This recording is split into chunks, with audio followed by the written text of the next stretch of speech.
That means that it is time for Saturday Red Chat with your friend and host, Red Mom.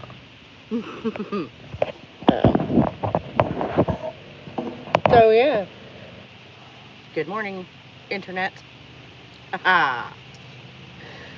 It's been a few minutes. It's been a busy week for yours truly. Which, like, I have announcements and stuff, but I'm gonna wait until someone is here to make them. You know, because not sure what the point of that is. Otherwise, you really can't see me because there's no sunshine today. Well, not at the moment. It's very spotty. Anyway.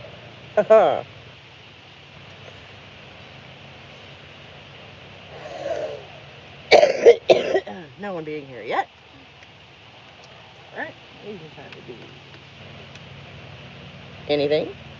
Something. Stuff. Man, I'm telling you.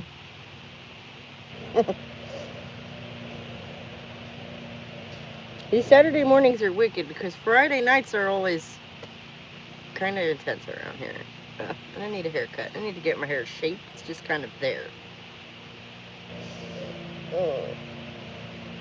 And I don't know if you can tell, but it is kind of purple. Nope, not intentionally this time either. So that's fun. Oh my gosh, there it is. Oh, no free advertising for you. No. Not on my channel. No free advertising for anyone on my channel. Fuck that shit. The only person who gets free advertising on my channel is me. Yeah. Well, I'm actually going to have something to advertise soon. I'm actually going to have something to sell for the first time in my whole fucking life. You know, and it's not merch. It's not random shit either. It's not, fucking sweatshirts and keychains and just, Oh my gosh, and I got the final word count? No, I don't. Because I left that notebook in the house.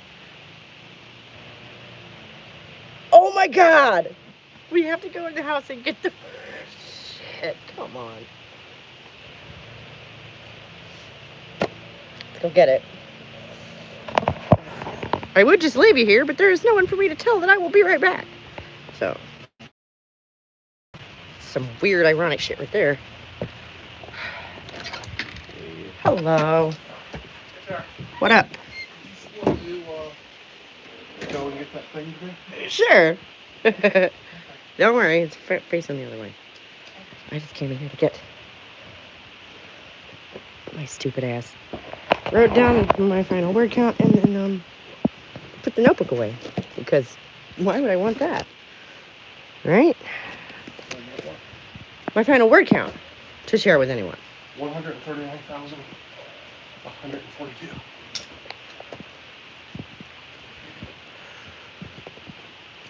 Aww. That was a random guess, wasn't it? Nope. It wasn't? No. But you're off in the positive direction by like 7,000 words. Oh. That's because I can't read your handwriting. So that was 132, 147. 776. Anyways,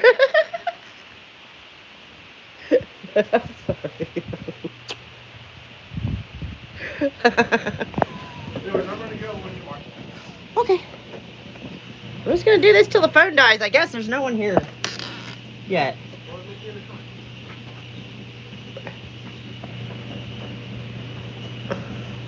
No, not right now. Right. Alright, well then I'll just go and keep going. Oh, okay, so Where are we going? we're gonna go see Daddy's friend, I guess.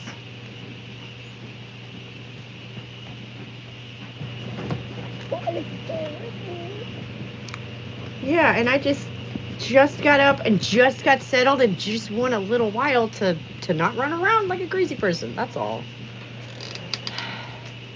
And I would go with you.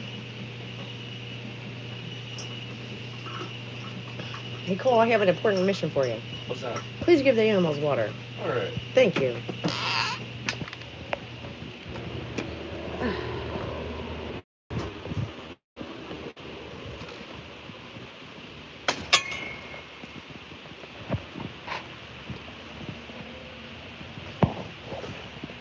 Hey, Mary, how you doing? Oh. Message on the community post. Ooh, what about the strawberries? Oh, you were gonna be late. Oh. No, I'm sorry, I didn't see that. I checked, I looked at it, you know. Okay. Just now? Oh, okay. Girl, I was just sitting here talking about how Saturday mornings are a bit insane around here because Friday nights are always, well, Friday afternoons are always a bit intense, you know. So, thank you. You know, for the heads up, I just, I had just gone back in to get this because I have a final word count for you, and I had left it in the house, which was silly, you know. But yeah, I didn't have a video this week because I finished the book yesterday.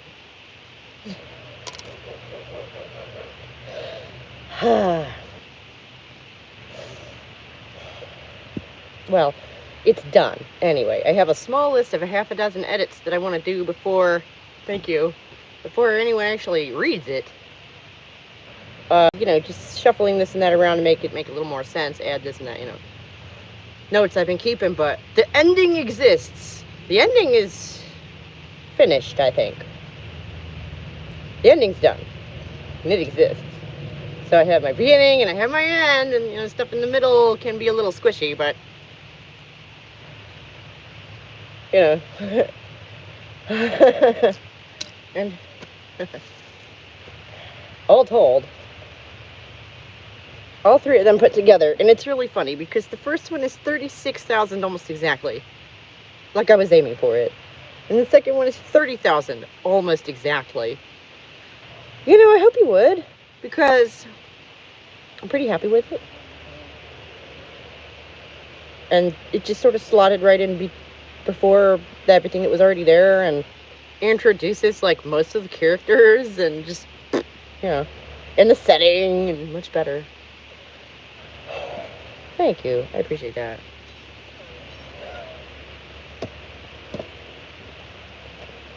Hey, baby. Where's the cushion for the front leg? Right here. I think it's this one. It's cleaner.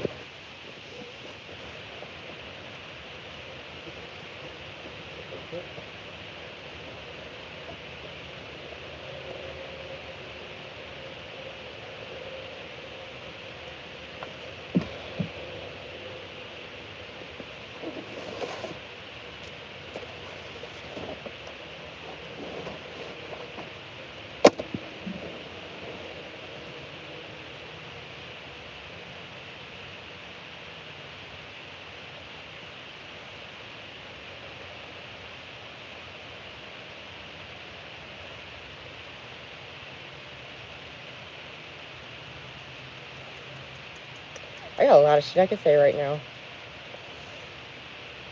Actually, I'm pretty fucking annoyed right now. And this isn't the Sarah complains about stuff hour, so that's why I'm just kind of sitting here, just kind of stewing for a second, because I don't want to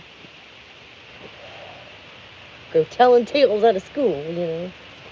I got given a chick tract yesterday, like a real one. That's pretty cool, right?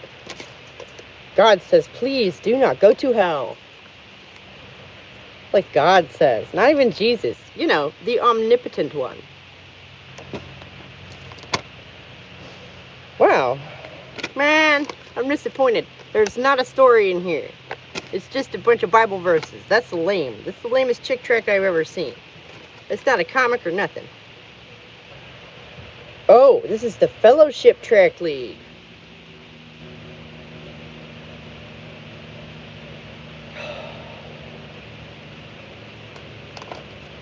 Your computer is broke, so you're watching this on your phone. Well, I'm filming it on my phone because it works better. Yeah, no, I just was supposed to go with him this morning to get something, and I overslept. And now I'm here, and You're stupid,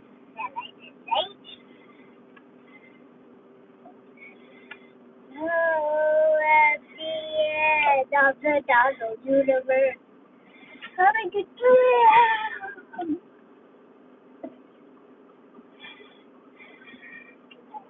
Oh, at the end of the universe, coming to town.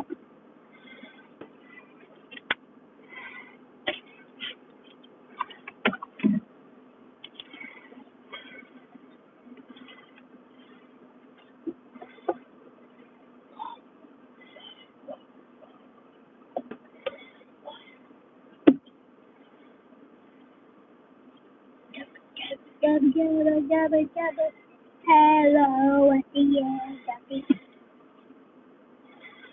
head north on West Skyline Drive toward Hall Drive. How do you not know where she is? Or he is?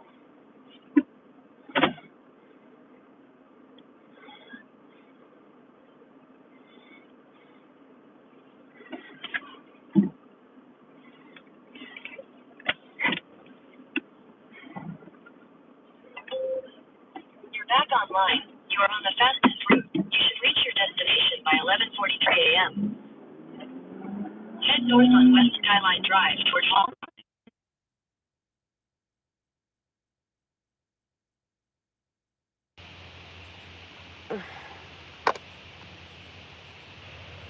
The audio is the GPS. Oh my god. Now it's me again because they drove away. Yeah, they were sitting in the driveway with the engine running. Hey, at least I know what happened, right? At least I know what happened. My husband and my son were sitting in the driveway with our engine running, and my... Hey, Philological, can't stick around, just figured to pop in and say hi. Hope y'all are having a good week. Back at you. No, my phone automatically connects to my car. And he was in my car. Like 20 feet that way.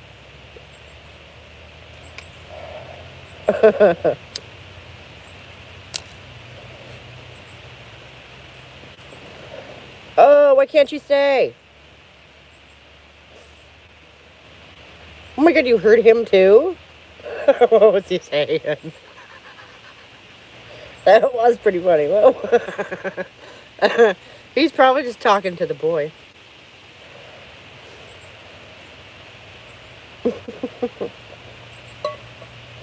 Popping out to the pharmacy. Oh, yeah, that was the little guy. Oh, yeah, it's so much later there. It's like 6 o'clock in the evening there, isn't it? 4.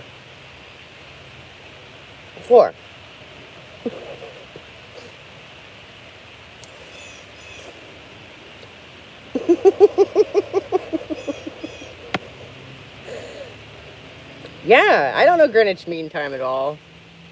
If it is, I'll be mad. 5 hours ahead, yeah. Yeah. I guess I am what you might call an Anglophile. So, yeah.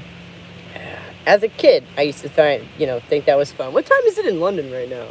Like... I was that kid. So, whoever that is. Did I watch the coronation?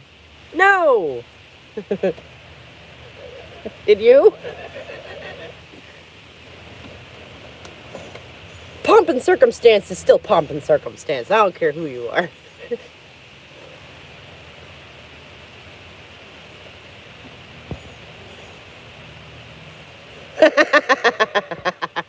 You don't care about the monarchy? Yeah. I'm not like, oh, just because it's English makes it automatically good. No. No. Not completely nuts.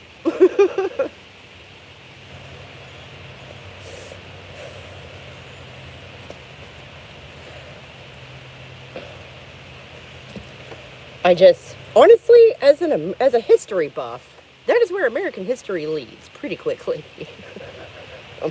It is right back the fuck to England, and it's clearly the same story. Am I?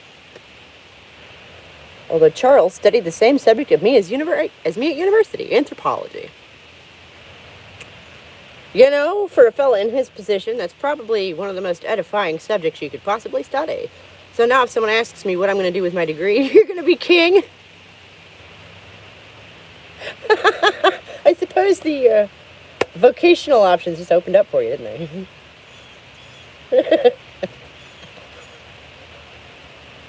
I would not want to be king of England.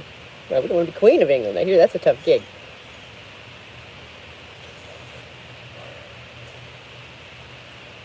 You have to have ovaries of steel to be queen of England, I think. Not nuts to that. I don't have it. Being in that family sounds exhausting. Yes. I mean, what royal family changes their name? Like, that's weird, right? Like,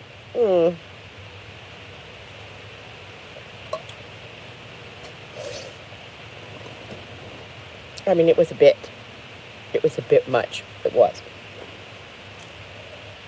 It was very, very, but still. Just name yourselves after the place where y'all live. I mean, I guess it's an English tradition, isn't it? But yeah, American history leads very quickly to English history. In my experience, anyway, it's the same. It's one story. If you go back far enough, Americans are most of us came from Britain, so British history, I guess you'd say. Very hard to separate out England from the rest of it. I will say that. But, the Puritans came over here from England. The Pilgrims came over here from England. The Founding Fathers were of English extraction. They all spoke English. It's all the same story. And I love that y'all sent all your most radical, like you had your Civil War, right? And then you sent all your most radical dissidents over here. Liberal and conservative both. Which is why we are the way we are. Mwah. Thank you so much. My Jewish ancestors came from Eastern Europe. That's cool. Not all of American history leads to England, goodness knows. That's actually one of the best parts about American history is it kind of leads everywhere. No, it does. It leads everywhere. And I've learned all kinds of stuff about all kinds of different places and cultures just starting right here. I didn't have to study history to learn about Jewish history, though. I didn't have to study that because that was one of the things that I've just encountered in my life, is Jewish culture, but, not being from Indiana, I wouldn't have. Boy, and around here, I think I've met one adorable little old man with his yarmulke hidden underneath his ball cap. He said the nearest temple is in Knoxville, so that's what that is. Tennessee. Not exactly famous for its dense Jewish population, for sure.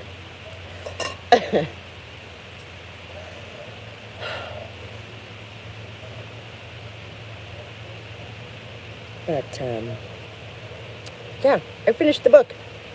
Let's go ahead and do final word count before I forget again.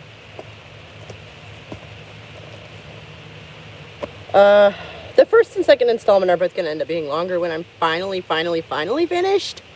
Thank you. Because I have, there are edits still to do. It's not finished, but it's done, if you know what I'm saying. Like, the ending is written. It exists. I have my beginning, and I have my ending, and, the stuff in between is going to be fiddled with a little bit, but it's there, One could hypothetically read it from one end to the other. Book 3 ended up at 66,702, which makes it twice as long, almost twice as long as either of the other two. But like I say, they're going to have some stuff put in. They're probably going to both end up closer to 40 by the time I'm done. But overall, altogether, at the moment, it stands at 132, 776.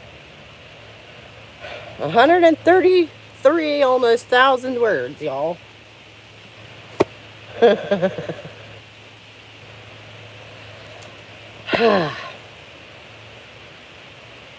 Yep. And it's probably going to be closer to 140 by the time I am done. Like, really finished. But the ending exists. I can stop, tunnel visioning it now. Possibly even go back to living like a reasonably normal human being.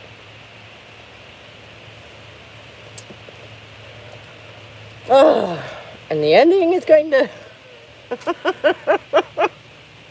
Oh my God. I wrote that ending and I thought, that is going to upset people. Which I'm laughing because I want that. I want people to be upset because it'll get them talking, mainly. And because some of this shit is upsetting, people should be upset about some of the themes, that we discuss, right?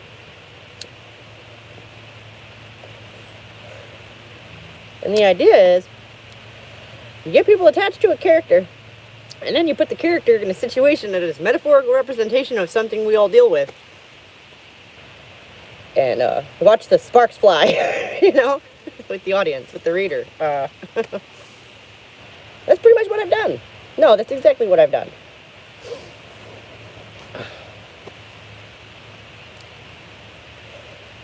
And I don't want to give anything away. I feel like I already have said too much. Because it's the ending, of 133,000 word story that I've written, and I definitely don't want to give away the ending, but I don't know. I think,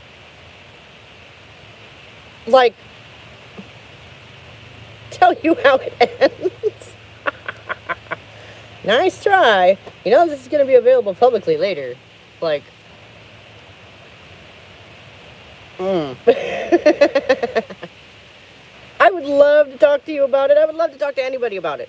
Really, I'm dying inside a little bit every day because I can't talk to anybody about any of this. Oh my God. You love spoilers? I am sorely tempted. Because I would just love somebody else's take on it, honestly. I mean, I guess we're buried deep in this live video here. I could just, announce, hey, turn it off now if you don't want the ending ruined for you. Right? I mean, we could do that. Oh.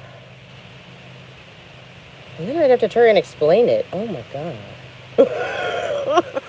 Oh my God. I know. Yeah. Alright, well. In that case, I'm gonna visit my little glass friend here real quick first. I haven't done that all that this morning. What's that?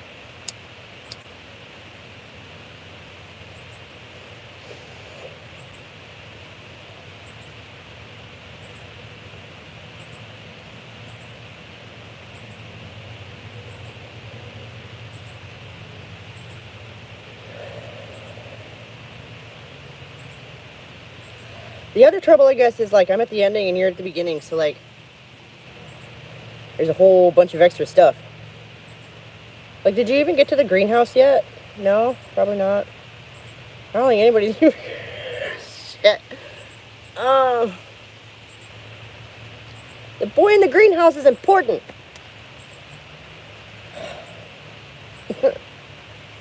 That's alright. I need to reorganize book 1 anyway. All those chapters are kind of funky and, the pacing is funky, I think. I don't know. I really got a rhythm, going. And with the third one, oh my goodness. And I have this lovely lady, Mary McCann. Maybe you've seen her around. She is probably the only person who's actually read the entire first one. And she said that it was lovely. Which is a wonderful compliment. And frightens me terribly, because the second one is not lovely. I would not qualify to say. There are lovely bits in it. But overall, I would not qualify it as that. So, there is this terrible thing where, and I knew this, I already knew this, where the first one is a slow burn, and a slow build, and it's pretty straightforward, and, it's historical fiction, and then there's witches, and that's fun. But, like, there's, the witches have a group that they don't get along with, so, and like the second book, the protagonist is 20 years old, okay, 19, 20 years old at the beginning of book 2, so, like, adult stuff happens, various kinds of adult stuff. No one is raped, though, I will say that. It did not even occur to me to put that in anywhere, because what? I do not see a need.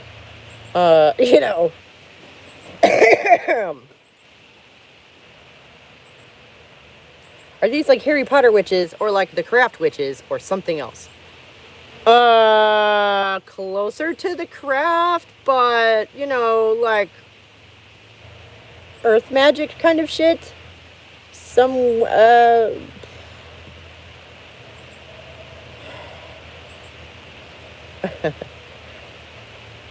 Right, I love The Craft too, obviously, like, duh. The movie came out when I was 12, hello, and my dad was a Wiccan at the time, so I was like, oh, alright, cool, they made me a movie, like,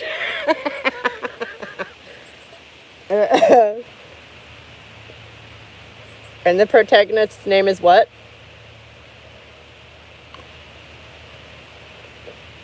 But the protagonist's name is what?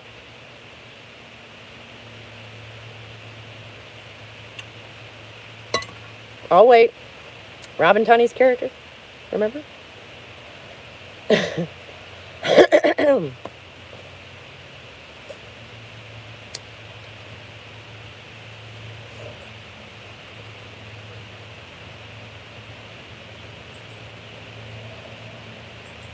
Don't you remember? Come on.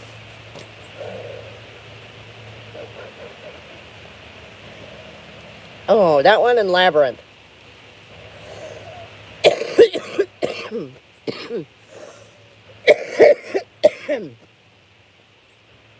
Right, yeah. No, we're the same age, I know, and it's just, that movie hits right at that sweet spot, right? And my family was not Wiccan, my dad is. Yeah, Labyrinth freaked you out. Right. The protagonists in those two films both have my name, hun. They're both called Sarah. Okay? So, you want to talk about being freaked out, try having Jareth yelling your name out the TV. Okay? Yes.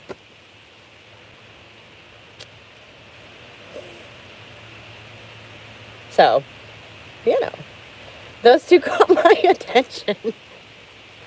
Perhaps in a way that other films did not when I was growing up, And I understand that it's a fairly common name. In life, in film, not so much, right? How many other film characters can you think of named Sarah? Usually Sarah is the name of the wife who we don't meet, right? There's a couple of those.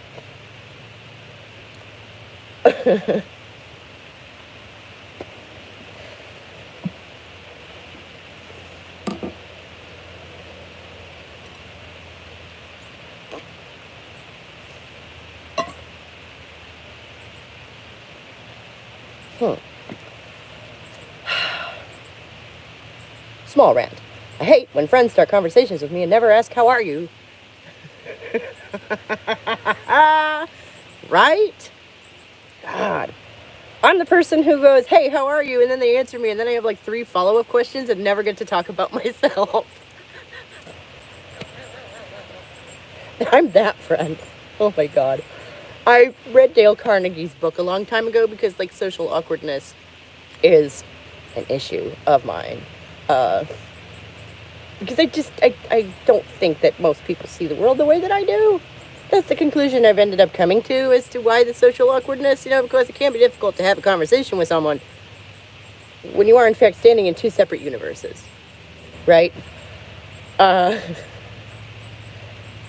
and, Dale Carnegie's advice was you just ask people questions about themselves, thoughtful questions. Actually pay attention to what the fuck they're saying and ask about anything that occurs to you to ask. It's literally that easy.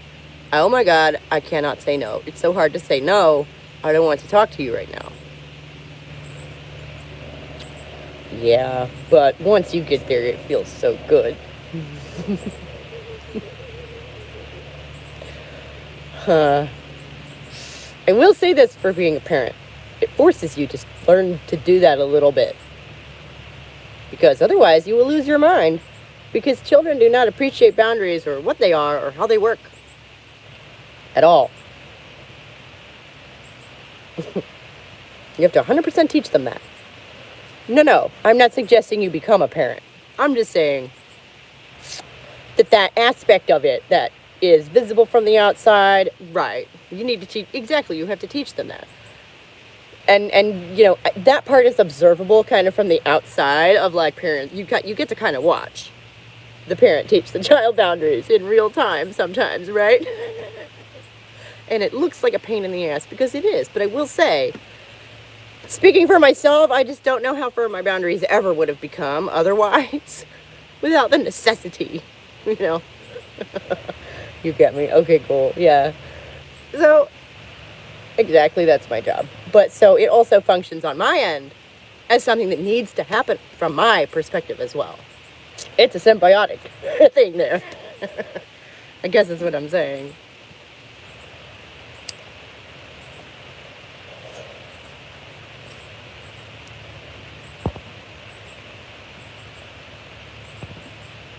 Oh, yeah. Personal boundaries in schools are crooked, permeable, not healthy, not drawn in a healthy way whatsoever. But hey, listen, maybe we should just say like official spoilers for the book in this one. I can just like mark it as spoilers or whatever, just the whole video. And you can just ask me stuff if you want, because I don't know where the hell do I begin talking about the ending? You know what I mean? Like, I could start at the most gaslighty job ever. The kid did something wrong. It's somehow my fault. Oh, well, right, because it's like ultimate parental responsibility. Without any of the caveats of common sense. Right? That's what being a teacher is. Being a substitute teacher is all of that without any of the authority or respect. Which is why I don't do it anymore.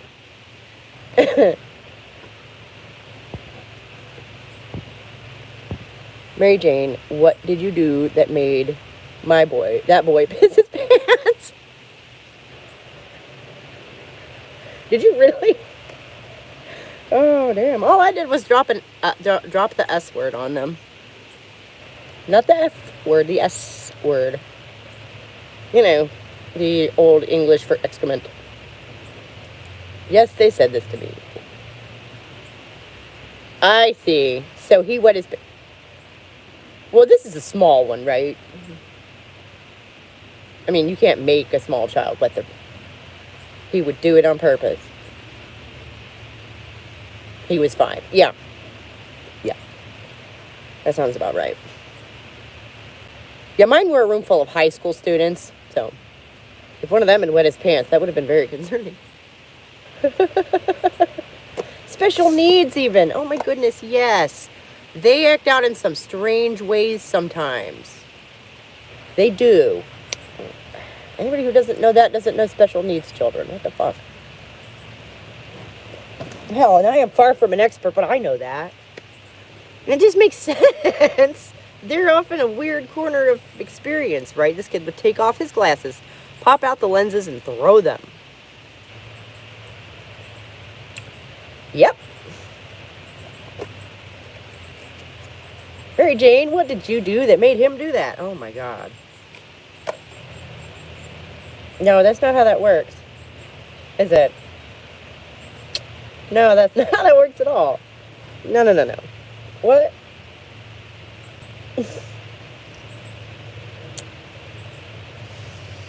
And, teaching is such a vital profession for society, for civilization. It's so important. On the one hand, I do believe that, you know, everyone, and when I say children, what I mean is everyone, because everyone begins life as a child, right?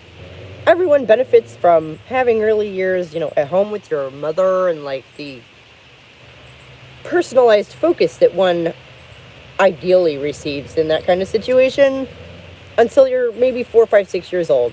Kindergarten, I think, is a good time to sort of enter a larger social pool. And a certain element of standardization is necessary just so that we can all kind of exist. Good childhood is necessary for a good person, good parenting. I don't know about necessary for a good person, it's necessary for a healthy person. For an adult that's going to function in a healthy way. It doesn't mean they won't be a good person, and it doesn't mean they're not going to try their best. But goddamn, if it must not be easier, you don't have to limp through life lamed, right? Kids need boundaries and structure, yes. As well as, you have to balance that with encouragement and affection and the warm stuff that we all, good equals healthy. Okay. I personally differentiate because I find that, well, good is just sort of a generic word that people throw around to mean whatever it is that they like, and I've just been dealing with philosophy for far too damn long yeah. Anyway, everyone needs that. A certain amount of standardization in early training is necessary just so we can all exist in the same paradigm. Like I say, it can be very difficult to have a conversation with someone important to use exact words. Right. Also, my dad is an attorney, and defining terms is one of his favorite ways to begin a conversation. So,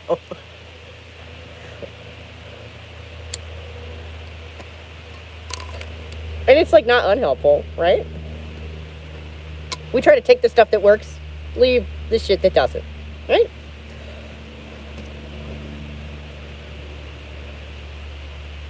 Wiccan attorney. Wiccan attorney. Yes, he is a Wiccan attorney. Yes, and he is nowhere near as cool as that makes him sound. Because he was a lawyer for, 15 years or something. I got really good at saying some stuff in Russian, but now my English got worse. Like, is your Russian syntax affecting the way that you put, phrase things in English? I have a friend who speaks a ton of Spanish. She's actually a professor of Spanish, medieval Spanish literature, I believe it is. Teresa, I'm so sorry if I'm wrong. But, like, her English syntax has definitely been affected by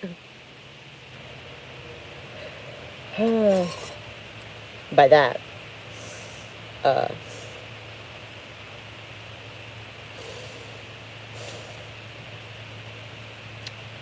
But, yeah, school is not, like, school, and they don't, like, focus on, the education and edification of the populace. They're training them to be workers for the economy, so, we're really talking at cross purposes if we're trying to discuss one thing when it's really the other. Come on, we all know this. The only question I have is when the fuck they get out at 3 o'clock when most jobs don't get out until at least 5. What's up with that?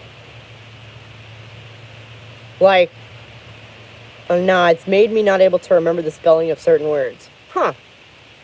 And I've not been able to pronounce irreconcilable. There you go.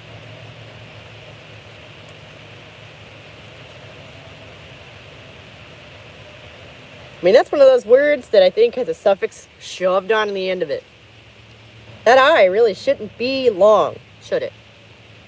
That second I should really not be long. But it is, because it comes from reconcile. Me and Lest have irreconcilable differences. I think a lot of us do. Actually, I do. So what? That phrase has become linked with, like, divorce and breakups and stuff. But, we're not married. I don't feel like we don't have to align that closely, do we? to be friends and respect one another? I don't think so. Again, my friend, the college professor, is a devout Catholic. I love her dearly. I've known her since I was 7 years old. So fucking what? Let her be a devout Catholic. Why does that... Should that bother me?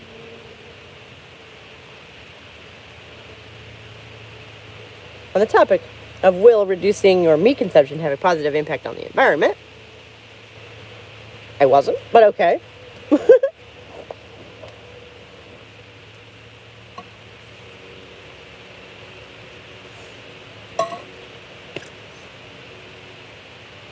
I was just going back to that agree to disagree thing, though.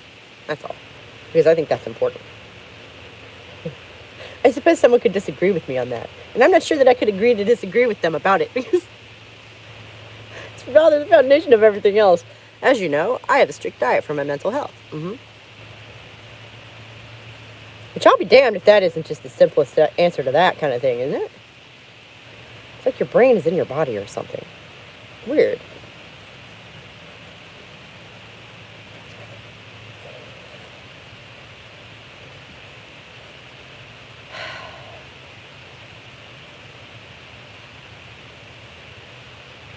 If I didn't eat meat, I would not eat anything.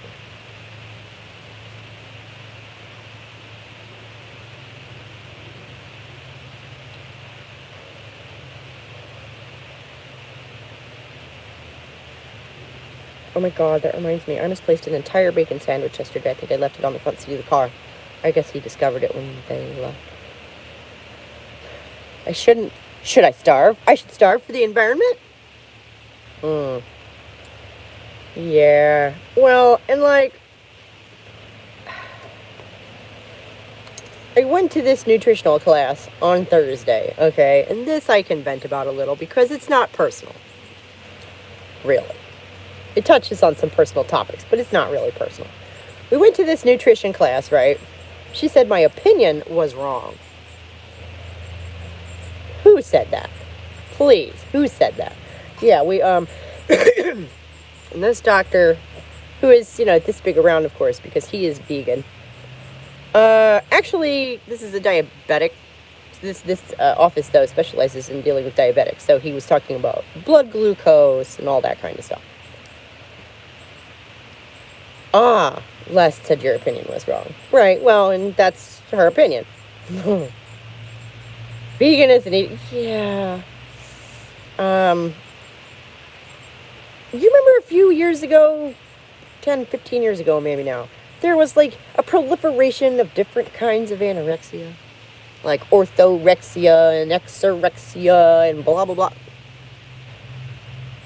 Like, this reminds me of that. Yeah, it does. But he wasn't talking about any of that this time. He was talking about blood glucose and diabetes and the development of insulin resistance and blah, blah, blah, blah, blah. And my problem was really that I already knew all of this. I was taking notes. I learned one thing that I didn't already know, and that was that fiber apparently literally, feeds your gut microbiome. So eat your fiber. Oh, that was interesting. I'm not sure how you would get fiber in a high... Do you drink Metamucil or something? But, like, I already knew everything about blood sugar. My dad's been an insulin-dependent diabetic, like I was saying a couple of weeks ago, or last week or something, since before I was born. Okay, fiber feeds your gut. Yeah. So I was like, oh, that's interesting. Cool. Cool beans. That's literally the only thing I've learned in this entire hour. 3 days, it will change completely. Interesting. No, I do find all this stuff interesting, and it's not that I didn't want to go to this thing. I was paragraphs away from finishing a 14-month-long project at the time, so I was not in a good mood to be there, And the fact that I did not learn anything, except for that one fact, just annoyed the snot out of me. You don't eat fiber, you absorb all the nutrients from food, and so much less. Okay. I am not a doctor. And I am not here to tell anybody what to eat or what not to eat or whatever. But this fellow was just talking about diabetes And I did not learn anything because my dad and my sister are both insulin-dependent diabetics. Like, I know about blood sugar, okay? Like, I watched my father measure his insulin daily several times a day for years. And talk about it, you know? Like, it's the kind of thing, like, you can't do that, you know, needles and vials and sharps boxes and all the whole 9 yards, okay? You can't do that without discussing it with your family. Explaining to your kids what the fuck is going on. Did they talk about how to prevent it? Oh, yeah. At the thing, yes, they did. And my family growing up, yes. My youngest sister did not have the benefit of the earlier years where my dad's sanity was still somewhat intact. Poor thing. But yes, they talked about how to prevent type 2 diabetes. Type 1 diabetes is not preventable. It is an autoimmune disorder. But type 2 diabetes is a vicious cycle. It's caused by a vicious cycle. It's the outcome of a vicious cycle wherein your cells become overstuffed, and so they stop accepting more glucose, and then it just builds up in your blood. Right. Type 2 is from poor nutrition for a long time. You know, and then he talked about the SAD diet, the standard American diet. So it's like ATM machine, but yeah. Or PIN number, for that matter. And, you know, his whole bag is trying to prevent people from developing type 2 diabetes, because the numbers that he showed us are pretty outrageous. They are. So, you know. But instead of telling us, you know, to stay away from sugar, I love the biochemistry of nutrition. Right, it's fascinating. And I do think that everyone's, especially as you get older, is a little different. I really do. Young children probably all have pretty much the same nutritional needs, and I think as you age and, you know, your genes play out and your life experience affects you, I think your needs become much more, you know, individualized as you age. But anyway, that's my theory. It's a hypothesis I have. Because I think that would explain a few things. Doggone it. Get the thing, right. He's just trying to prevent, you know, the general population from developing type 2 diabetes, and because it essentially leads to everything else, right? It's generalized inflammation is what it is, essentially. It is one type of generalized inflammation. And I actually think that in the next few decades, they're going to find that there are a lot of different diseases that are, you know, essentially symptoms of different sorts of generalized inflammation. You know, and type 2 diabetes being caused by an overabundance of blood sugar. Right, what did he say to do to prevent it? Well, right, he didn't tell us to stay away from sugar. He told us to, you know, eat as much fiber, you know, dietary fiber. He pushed the dietary fiber, which, like, okay, fine. And then go away when people stop eating plants. And they go away when people stop eating plants. Wait, what does? What goes away when people stop eating plants? The autoimmune disorders. Oh. Well, that's not what he was saying at all.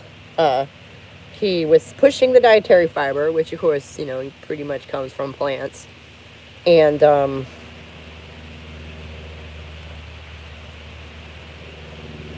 you know, telling us that we needed to cut out fat.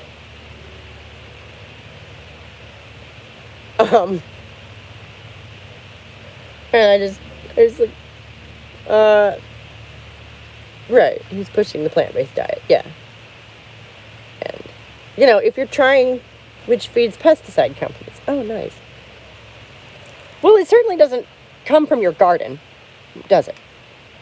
Any of that, none of that, you know. Not that you can't eat fruits and vegetables, obviously, as part of that diet, but there's a lot of highly processed stuff that is part, you know, kind of staples of that. Fat is where all the fat-soluble vitamins are. Yeah. And it is the it's the slowest burning fuel source. Vegan is big money-making business because of all the processing needed. Yeah. And it's just, I'll tell you why it hits me wrong in my common sense bone, you know?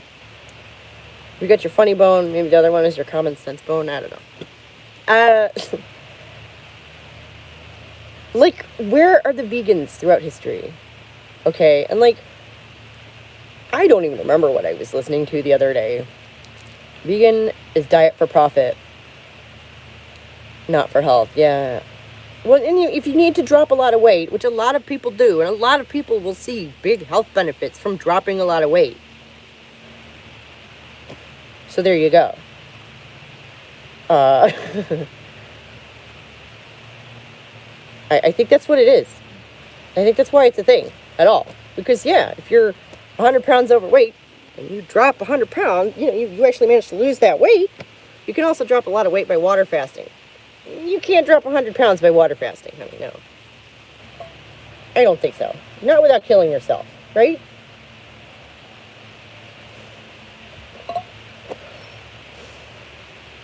Really? I would not want to try that. That sounds terrifying. But there was a very fat dude who didn't eat for... Oh, water for... Okay. I am sorry. I misunderstood that in the other direction. For some reason, I thought that that was fasting from water, not fasting with water. My mistake. Never mind. Like you were trying to shed all the water. I don't know. That's why our bodies store fat in the first place. Only drinking water. Right. Okay. I was imagining trying to go without water for a year. You can see why that was not something that I thought was going to happen. And yeah, if you have that level of extra, your body can just run on what it's stored away. For extended periods, that's what it's for, right? No, I think you're right, and I misunderstood you.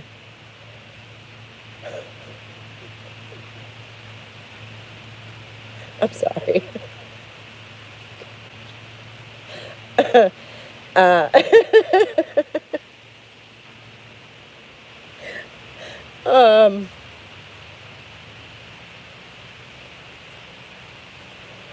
So,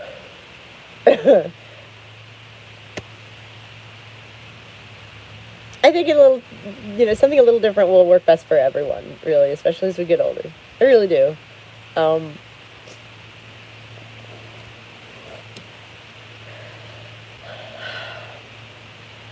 You got an apple addiction. Ooh, me too. But I'm allowed. That's terrible. You really like apples. I know, right? Oh. I don't know if I could live without them. Truly. And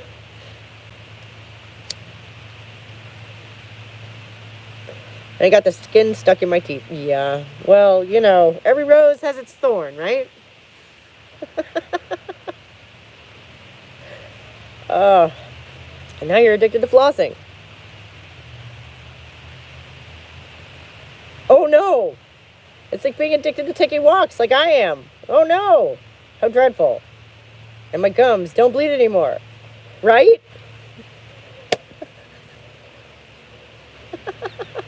I'm the thinnest person in my entire family. Well, my family.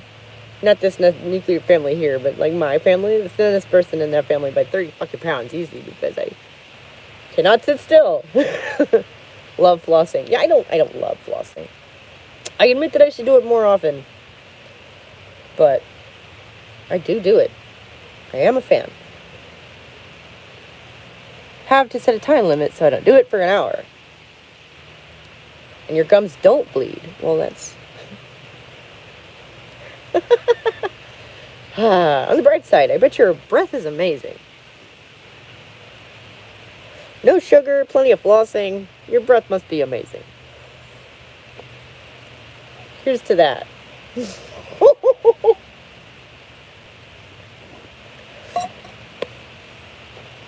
Mine is not. Not that it matters.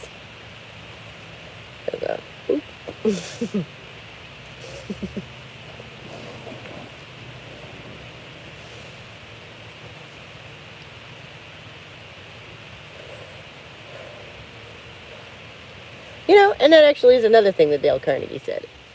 I'm always smoking a... I don't know, I'm always smoking a bowl. It probably tastes like an ashtray. Well, that's the sort of thing that if somebody can't deal with it, they should not be hanging out with you, right? It's a big world. They don't have to be there. No, but Dale Carnegie did. And this is, his book was full of very good advice for socially awkward people.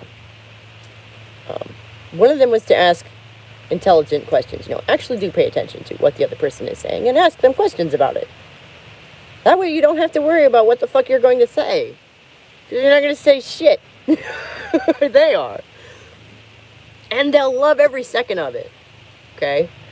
And the other thing is, if it occurs to you to compliment them, like if you have an earnest, honest compliment to give someone, give it to them. It's that simple. Don't worry about what it is. If you're honest and it's earnest and you mean it, they will appreciate it. It's that simple. Am I wrong? Come on, I think he's right. I found that book to be incredibly helpful. I believe I hear my car.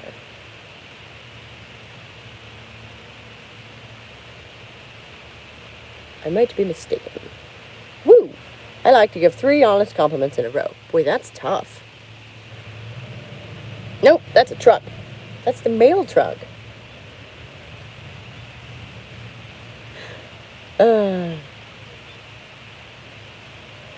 mean, thinking 3 up on the fly in a row like that, I don't know if I'm that quick on the draw, but I really did appreciate that bit of advice because I'm the sort of person who will second guess myself to the point where I just don't say whatever it is. Which is a mistake. Hold back positivity? Why?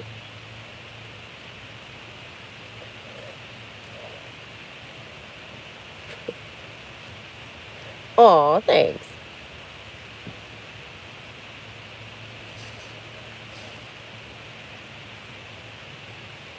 I guess I owe you 2 then. And one of them has got to be like your iconoclasm and how you're just like an independent person, you know? And trying to do what works best for you. That's so respectable. This is a Walmart hat, you know?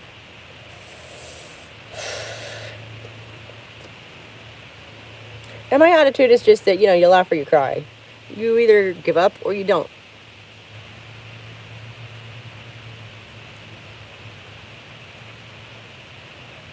Not that laughing is giving up. I did not mean to equate those two at all. You want the confidence to wear a hat? You know, I get that. I get that. Especially like 10 years ago when I was, you know, younger and baby-faced, and I would have felt very self-conscious in a hat like this. Your motto is that we laugh so we don't cry. Yep. But sometimes you gotta cry too. You know, I'm not in all that toxic positivity stuff. I'm actually happy that there's finally a term for that. That thing where someone is so concerned with maintaining their positivity that they refuse to recognize and acknowledge things in life that suck. I mean, and there's positive in that because then you can come together over these things that suck. You have to find the good in the bad, not just ignore the bad. That's the trick. And it is a trick. It's tricky. Ooh, we have to all do it together, working together, blah, blah, blah. Here I go again. Like bonding with coworkers over a horrible boss. Yeah. And, you know, just generally speaking, there are just some ways that life fucking sucks.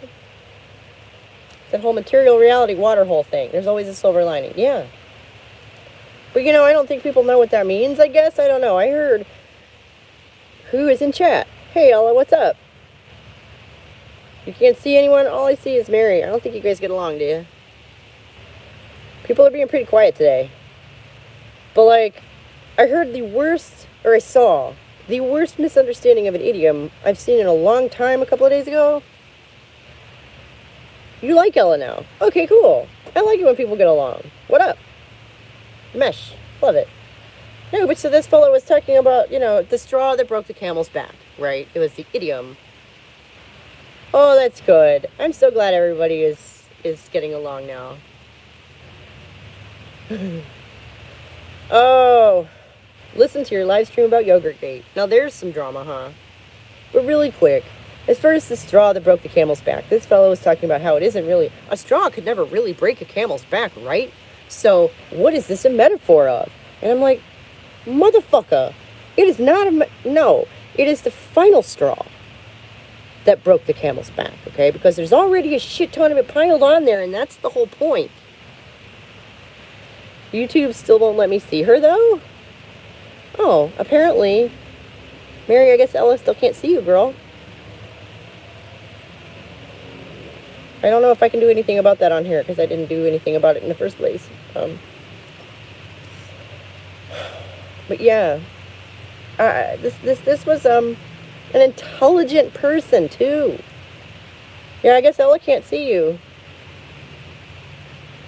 You can't see Ella either?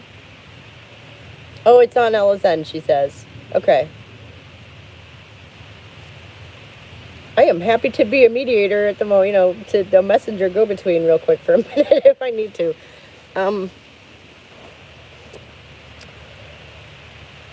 This is an intelligent person who, produces videos of, like, interesting facts and stuff. And I just thought, man, like, what does he think that idiom, the final straw, is referring to? I know I'm a writer, and this is, really my wheelhouse, but Ella blocked me back when LM and ASTF had their beef originally. I tried making her an auto-accepted commenter. YouTube still can't make it work. That might be because the stream's already underway or some stupid shit. I love idioms. That dude is a moron. Thank you, right? When it comes to idioms, and he had this whole spiel about how there's no way one straw would break a camel's back, and I'm just like, man, that's because that's not what that is. It's like this everywhere. Oh, man. He can't think abstract because he is porn sick. I mean, maybe. There's some shit that just terrifies me. Oh, I want to be in your next live stream. Oh, my God. Which stream was this on? This was, Joe Scott, I want to say. It wasn't a live stream. This was a recorded, scripted video. Yeah. And I just, Answers with Joe Scott, I think is the name of this channel. Just to tattle on him. Yeah, he put thought into this. And I just didn't, or someone did anyway, and then he read it, I don't know. Yeah. So if a whole team put thought into it, that's really worse, isn't it? So, I saw a live stream on Only Follows Men that Ella was in. Ooh. Appearing in other people's live streams? That's exciting. That's cool.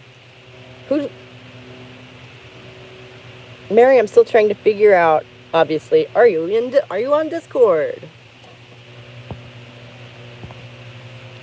That dude is so confidently stupid. Yeah.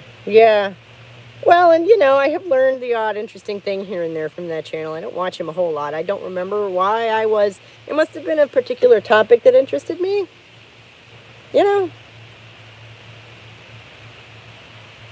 OBS. Streaming software. I have, if you go and look at my subscription list, it is bonkers. Thank you, Rad Mom, for facilitating this conversation between me and Ella. Absolutely not a problem whatsoever. I love spreading positivity. That's great. I'm glad that you guys have made up and everybody is getting along. I love that. I love facilitating that. That's great. Mwah, mwah. Yeah, no, but so I have easily a handful of channels that I keep around just for that, where, every once in a while they'll cover a topic that interests me specifically. I think he's one of them, so, and frankly, I spot stuff like that all the time. And English is, a multi-headed hydra of doom, right? I mean, and there's a word, doom. Like, right? Like, it's changed meaning. Famously. You know, English is hard. I get it. I do. But like I say, this dude had put effort into that script. And it reminds me of it reminds me of the one of the video I made a while back. Gosh, I wish I was still, you know. Should I go back into making fun of like crazy TRAs and the dumb shit that they do? Because that was kind of fun. That was like the fun aspect of all of that. Because I made one about this, like, it wasn't necessarily about, like, anything that was in his video. Do it. Awesome. Thank you. I love you making fun of them. All right, cool.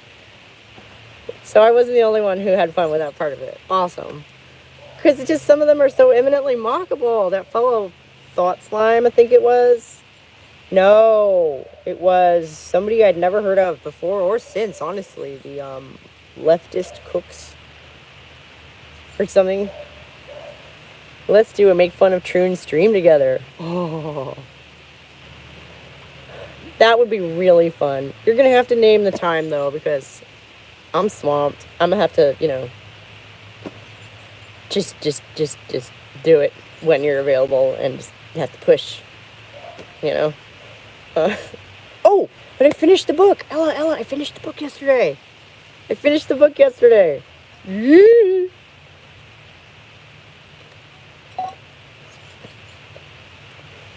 I did. Well, it's done. It's not finished, but it's done. You know what I'm saying? Like, I was saying this earlier. I got the first, you know, the beginning, and now I got the ending. And there's a little bit of fiddling I want to do in the middle before anybody really reads it. I have half a dozen edits that I'm going to do to part 3. Thank you. Before it's officially finished, but the ending's done. You know, like it's done. And it only ended up being, so far anyway, 132,776 words. So, say what you will about it, it exists. Love it or hate it, it exists, and one could hypothetically read it from one end to the other as it is, although I wouldn't recommend it. It'd probably be kind of confusing. Still work left to do, but I don't have to tunnel vision it anymore, you know? I wrote the ending. The ending is done. The ending is going to upset people, and I hope it does. Because, you know, some of these things that we talk about are upsetting, right? And the idea is that I've taken this character, you know, you get people attached to a character, and then you put that character in a metaphorical representation of something real. And watch the sparks fly, you know, in the reader as they feel, you know,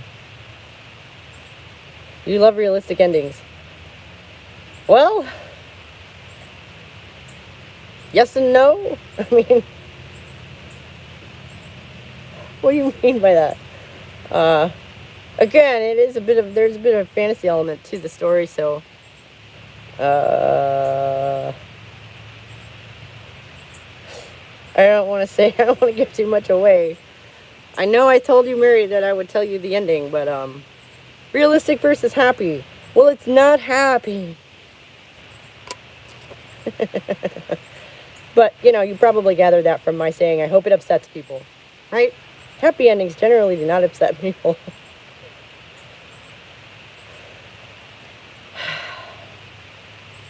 Oh my God. And writing it was like pushing a giant rock up a sheer hill. Like, oh my God.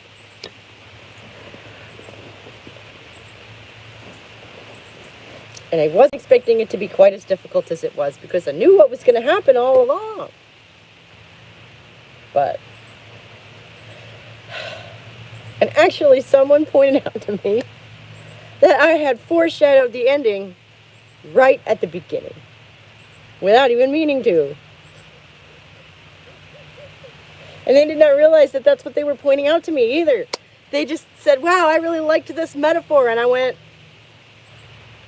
oh shit, that might be the central metaphor of the whole damn thing. And I hadn't even thought about it like that. Thank you, random internet person. Feedback, I'm telling you, it's amazing stuff.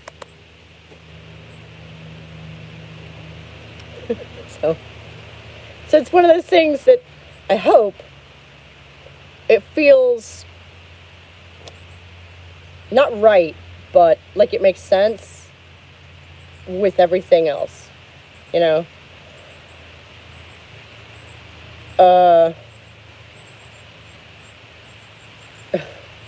And the third book is just packed with symbolism. You know, I didn't like cram it in or anything. It's not like,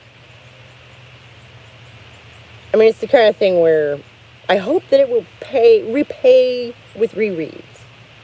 You know, the kind of thing where you're just kind of following the story along the first time through, and then if you reread it a second time, you might catch, oh, that's in reference to that. Ah, right. Okay, so that's connected to that kind of thing. It's a bit of a puzzle. And by the time we come to part 3 of book 3, and we finally get explanations for, you know, stuff, and things begin to finally play out, and ends are tied up and everything, hopefully, if you're still there by that point, you're, you know, really interested in receiving all that information. Which is, you know, given through action and dialogue. No info dumps. No. And, like, however, I felt like I was giving info dumps by the end, because I'd been holding on to so much, you know, and working on building so much kind of behind the scenes, that by the time what came time for, you know, so-and-so to finally explain whatever it was, it felt like I was just kind of pumping it out there, you know, and I think it works. Going back and reading them, I really, you know, the characters that deliver this information, it makes sense for them to give it. It makes sense when they give it, you know. And like I say, by then the reader is probably wondering this shit themselves. So, that's the idea. Anyway. But, you know, actually getting to explain all of that was actually a lot of fun. And bring all that stuff together was a lot of fun. Please tell Ella that I now have Discord, and I go by the same username as here and Twitter. So consider yourself told, Ella. She goes by the same thing on Discord and Twitter as she does here. And, you know, love to you ladies for figuring out Discord, man. I have tried half a dozen times. Because every freaking buddy is over there. I'm so excited to read my book. Oh my gosh, I'm so excited that you're excited. That's amazing. And like I say, it's 3 books, really. It's a series of 3. And that's why I'm happy that I'm getting up over, you know, up into the nice, healthy hundreds of thousands of words, you know. So that when we chop it up into 3, they will be 3 reasonably sized segments. The third one is going to be a bit longer. It's probably going to be in about, you know, a third longer than the other 2. But I think that, you know, so is the Lord of the Rings, right? Like, so what? You're wrapping it up. It takes a little extra time. I think that's okay. And, you know, there's no space wasted. I love that advice, and I probably said this before, because I've been laughing about this for weeks. I love this advice. Don't write a scene in your story that doesn't, you know, serve a purpose. I'm like, I literally serve 4 purposes, illustrate 4 things in one conversation that takes half a page. I mean, now to be fair, I can do this because, like I say, this is the end of a 3-book series. So the characters are established. The setting is established. We know who these people are. PH wait. It's Mary Jane RX #8746. Got that? Mary Jane RX #8746. On Discord, right? Are you not the only Mary Jane RX on there?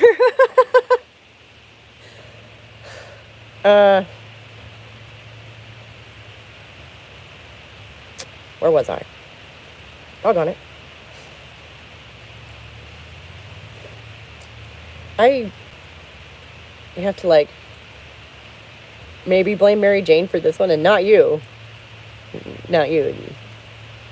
The other one. You know? I might have to just blame that. Like, I haven't had my ADD pill today. I'm just kind of hanging. No. I mean, you did, but it's fine. What was I talking about? About the book, I know. But, like, boy, there's a topic that just goes on and on and on.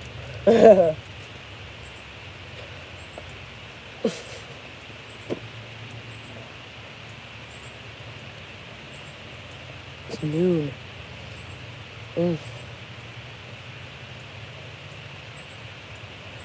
Speaking of which, I wonder how the battery's doing. It's probably going to be, alerting me to the fact that the battery is going to die soonish.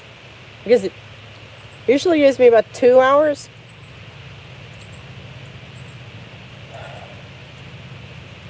I was rambling about the book, though. So. I could have literally left off anywhere.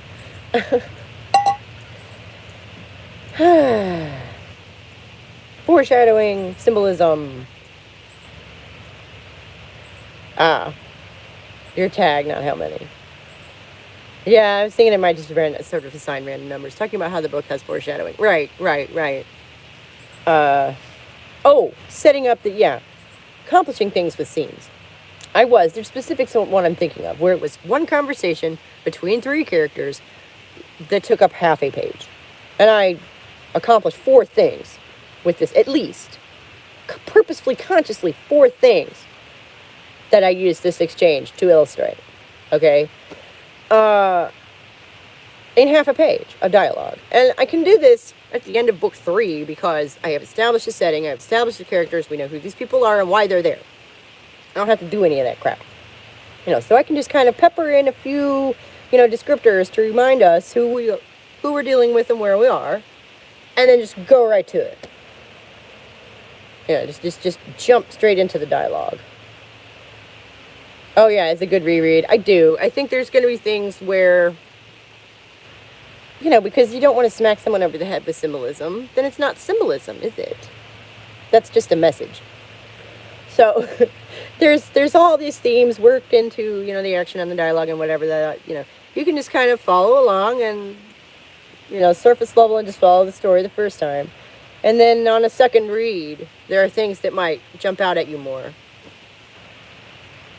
As being kind of a larger theme related, connected to a larger theme, or in reference to something later maybe, or foreshadowing something. But as I say, apparently I foreshadowed the ending right at the beginning. It's not at the beginning anymore because I wrote a new beginning, but like the first thing I wrote foreshadowed the ending without my realizing it. Like really just... I hope you don't use a lot of words that I don't know. No, actually I do want to say that, and I'm waiting for some word nerd to, come at me. Your historical fiction is not historically accurate because those terms are anachronistic. Yes. I tried to keep the syntax, the sentence structure, and some of the key vocabulary that people expect from Victorian England, right? I've been trying to read The Female Man, but I have to stop to look up types of trees and stuff. I'm not going to say there's no specific types of trees or birds or stuff mentioned, but like, you don't necessarily need to know exactly what a birch tree is to appreciate like what is going what. No. Also, the character is like a naturalist, so, she just kind of knows that. So that's just sort of illustrating, her perspective, really. That's how I use that kind of stuff. My God. No. No, the idea is, I tried to keep in mind the idea of prose as a window, okay? So, and through this window, you're looking at Victorian England, so I put in things one might expect to find there. But no, I changed a lot of the vocabulary. I did. Like, she just says the name of it. I had to look up words to find out its name. It's the name of a plant. I mean, the only time I can think of is I make a reference to a herd of Shetlands. They're cows. But, like, the description and, like, the setting and, like, the context, like, they're cows. Like, I hope. They're clearly cows. I do not actually specifically call them cows. Damn it, Mom.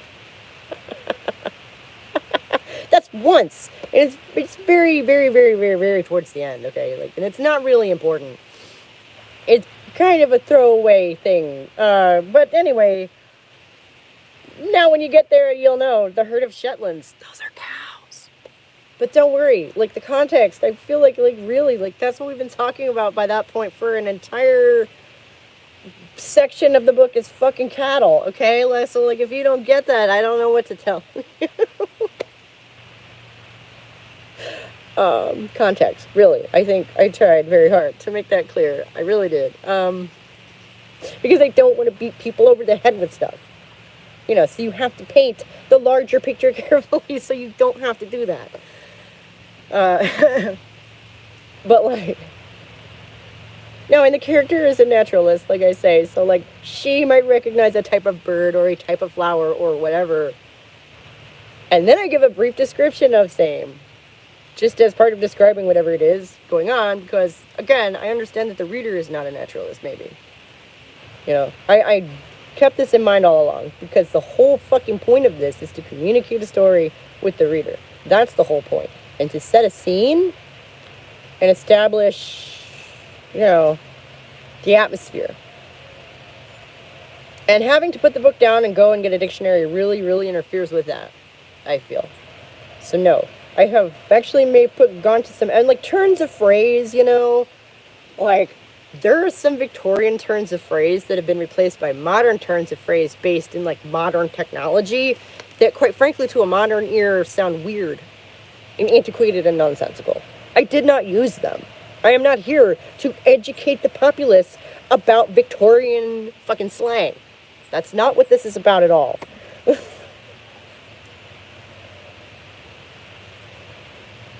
So I simply either use the modern idiom if I felt that it fit. You know, if it wasn't based in something that was obviously anachronistic. Like, close the circuit. I mean, no one in 1870 is going to use that metaphor, are they? Probably not. Your average person anyway. You know, and there's these sorts of things that, you know, have trickled out into the greater consciousness over the last 150 years or whatever, that back then people just did not think, you know, in such a way, so I just would have them just say it a different way if it didn't work. And I wouldn't have them use the fucking, you know, idiom from the period. There's a word for that, but whatever. Because I am trying to tell a story. I'm not trying to educate people or make them be like, wow, this author sure knows more words than I do. No. You know, so we're talking about, like, instead of on top of, we have atop. You know? Stuff like that. So instead of next to, we have beside. Just little word changes, you know. They're still easy to follow. It's a syntax and, you know, wording choice thing. And the phrasing of the sentences, like, you don't separate out a lot of times in modern speech. You would separate, you would have dangling participles, I think is what it's called. Where, you know, if you have sort of two parts of a verb, you might, you know, put the,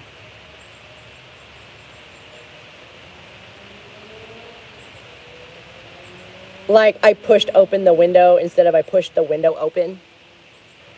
Does that make sense? Like, you wouldn't put the verb in between the two parts of the, or the noun in between the two parts of the verb. Stuff like that. Just little stuff like that. That as a reader, you probably will not even notice. You know, to establish atmosphere. Because a Victorian person just wouldn't talk like that. Especially, you know, not somebody of the sort of background that our character is. You know, establishing character voice and whatever. But a lot of it is in syntax and word choice, as opposed to vocabulary and shit that's difficult to understand, because what the fuck is the point of that? I'm not writing a book that's going to be difficult for anyone, you know. Now, some of the themes might be a bit thorny. Oh my god, Ella apologized to me on Twitter on April 29th, but I only now realized I can see direct messages. Oh no. Oh no. Oh, I think we all just need to have a lot of patience with one another for miscommunications over the internet, right? 'Cause that shit happens all the time. We all know that at this point, right? Like, it's not going to get better, probably.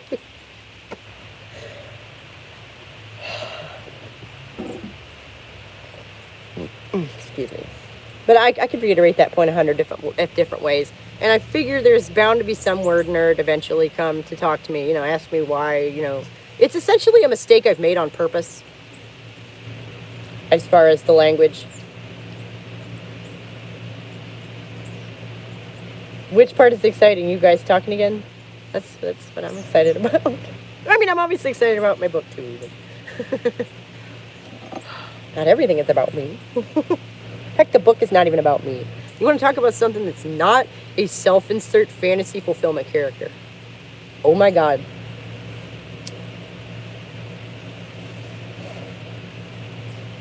I am waiting. I'm so happy you guys are getting along again. That's great. In my universe, it's like, finishing the hypotenuse or whatever.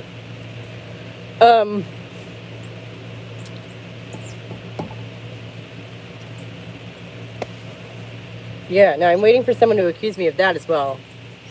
Some sort of self-insert thing. And I'm just going to ask them if they read it. Like, did you read it, though? Like, all of it? Did you read the third part? Because, yeah, no.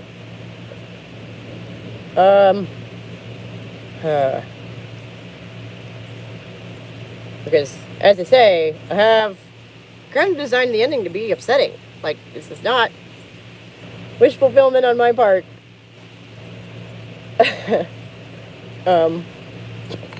Well, not in that regard, anyway. Obviously, I've always wanted to write something cool. Who doesn't? As an author, as a writer, this is the kind of thing you wait for. This is the kind of thing where when you're 25, you say to yourself, damn, I wish I had one of those big ideas. You hear about them, you hear, hey, Ella, I listened to the LMAO episode 1 and I agreed with everything Ella said, and it was like everything I was thinking. Fantastic. See, where we agree so hard. I really think that it overshadows the rest. I do. Especially considering the current atmosphere, current climate, there we go, in which we find ourselves culturally. I mean, come on. Boy, do we need to work together. And if we don't agree on something, that's fine. That's okay. You do you. I'll do me. And we're going to work together on the shit that needs worked on.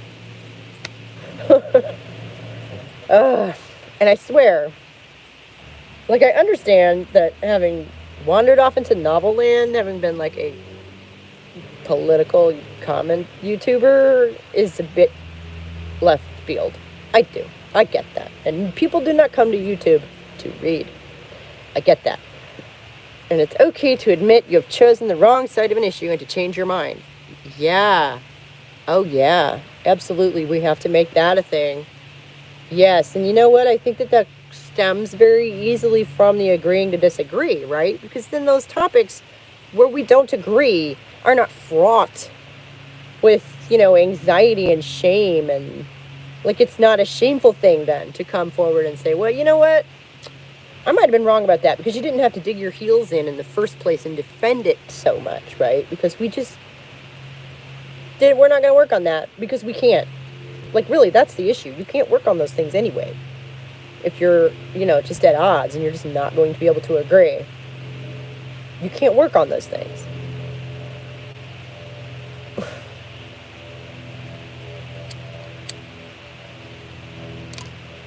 So that's a really good point, is that, kind of guarding that permission to agree to disagree then enables people to change their minds more easily. That's a good point.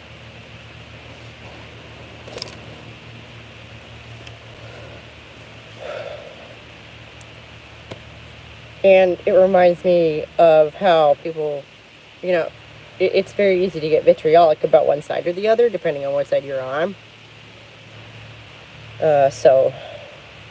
I've heard many nasty, nasty things about conservatives bandied about over the years, and that's what always made me think. It's like, well, are you actually concerned about those people?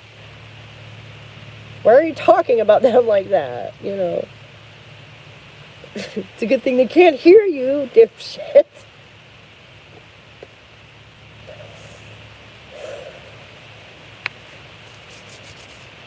But no, of course, later on I figured out that a lot of it is just an intellectual masturbation exercise.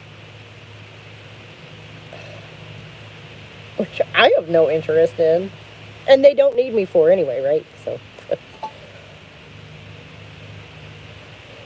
And it's okay to change your opinion of a person when new information comes to light. Yeah.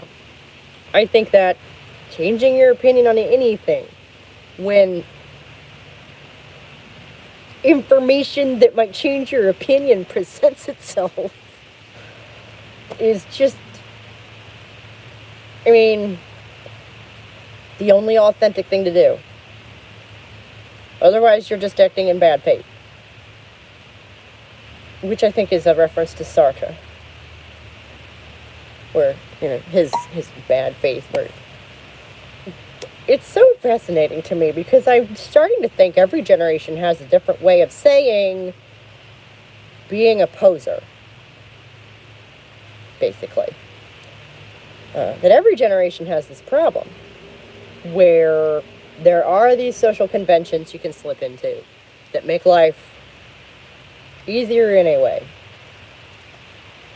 but are not true to who anyone really is. And if you, they're back. Okay, cool. And if you absorb that, you know, and embody that too much, then you just start to lose your humanity, ironically. It's easier to go among humans, but you cease to be one.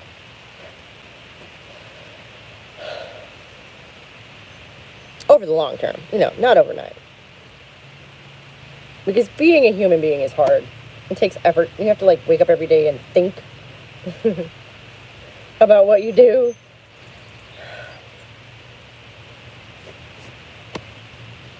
And it is 12:30. So, we might have half an hour left on the battery.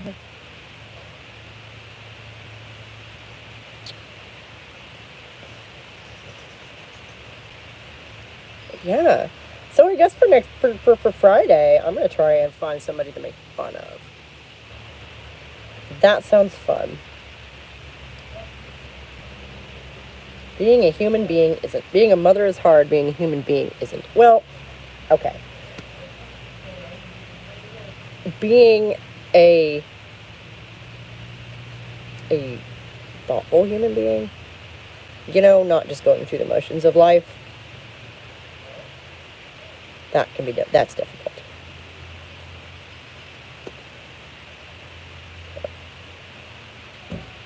And, I mean, if you know about that, we talk about that all the time.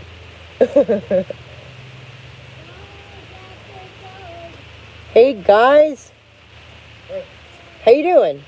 All right, how you doing? Not bad.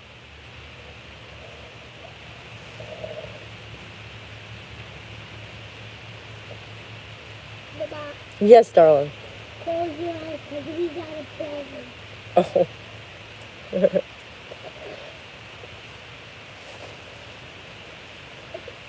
Give me a hug. Try to guess what it is.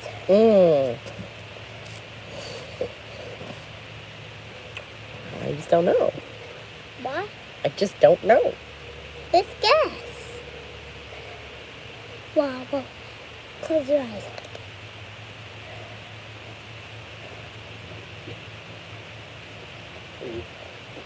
Hey.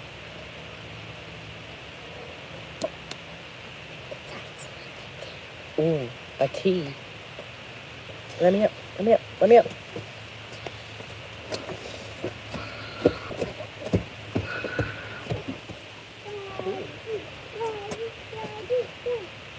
So it needs some cleaning. It is a decent little system. And it's got a camera on it, so you might even do your light switch from it if you want. You might have a better battery than your phone. Yeah, I'm starting to, well, I'm not going to start that. You turn on this. Love you. That reminds me, you guys.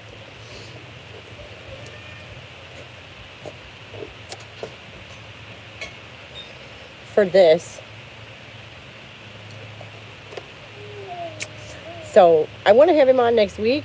You guys, he like prepped and everything a couple weeks ago or whenever that was. And I felt bad. So, you know, I know that it's like having the dude on the channel is not really the thing, but I want to have him back on because he really, really wants to and like tried really hard. Mainly the second part. He tried really hard. And I told him that it was, you know, I told him that would happen, but you forgot your drink. I want you to keep it. Oh. Okay, thanks. Okay, thanks. It's like And I know I didn't give you guys any warning the second time, so this is me doing that now because, you know, respect, and I should have done that. And I just... We'll probably be using this. He needs to not talk as much and to listen more. Well, I mean, yeah. Just, yeah. But also, he's a guest on the program, and I kind of had him on there to talk. So, that makes that aspect of it a little awkward. So, there's the smaller moments in the conversation sometimes, which that's just life, isn't it? No, you asked at the end if you could have him again in the next week, and I said yes because I can't say no. Oh, well, I mean, yeah, you can. And you asked him to leave, and he did. You know, like, again, this is not, like, I did not seek out a corner of the internet so I could impose my will upon whatever. I've killed children for that, and I don't even enjoy it then, so.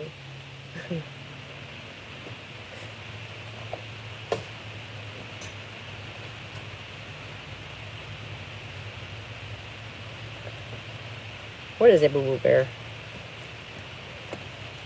Have you even opened this yet? No, I have not, because it doesn't belong outside, really. I want to bring it inside here in a little bit. Can I open it? You're very curious, huh? Yeah, very. Super.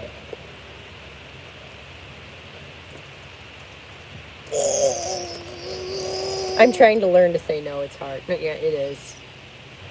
It is. I recognize that. Hey, stop it. Stop it. I'm going to bring it inside and plug it in and play with it here in a little bit. I don't know. Knowing me, probably not. Why don't you and your brother come play? You know what? You need clean clothes. I need new clothes. You probably need me to come get clean clothes because probably the stupidest aspect of trying to finish a novel is how everything else kind of falls to the wayside. So, like, I have piles and piles of clean laundry that need put away. It's clean. Like, we have clothes to wear. And, like, we still eat and everything, but...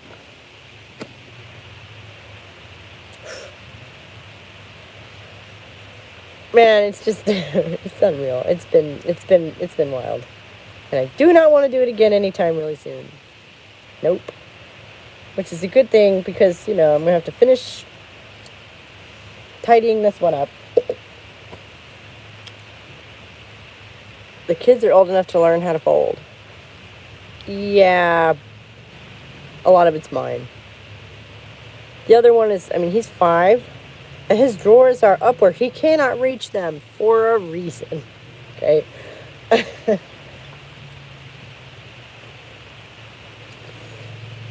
15-year-old does his own laundry. Yes, and has for quite some time. And, you know, come to think of it, he's probably the only person, the only one of the core, you know, group of us who could find his own underwear.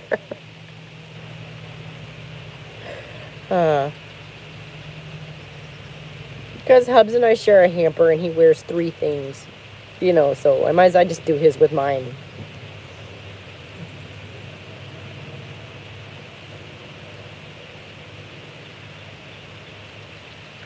And, you know, he works quite a bit, so it's just part of the balance of workload, really, there. Ow. Stab myself in the thumb.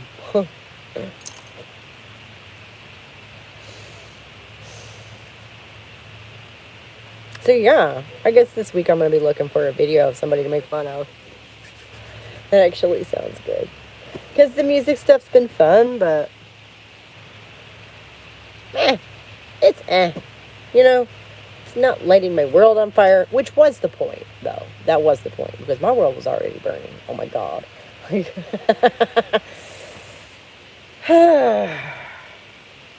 can't believe it's finished. Done. It's done. It's not finished. I can't believe it's done. Looking forward to laughing at someone. Hell yeah. That's gonna be good.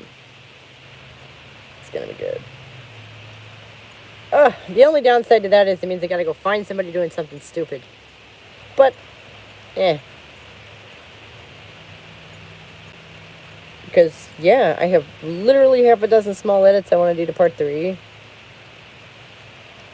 before I go back and start the big edit. But then, you know, during that process, I'm going to be looking at publishing and what all is entailed in that. Shouldn't be hard to find. No, it shouldn't be hard to find. What's difficult is watching them all and to choose one, you know. I end up spending hours of my afternoon watching idiots do dumb shit and aggravating myself.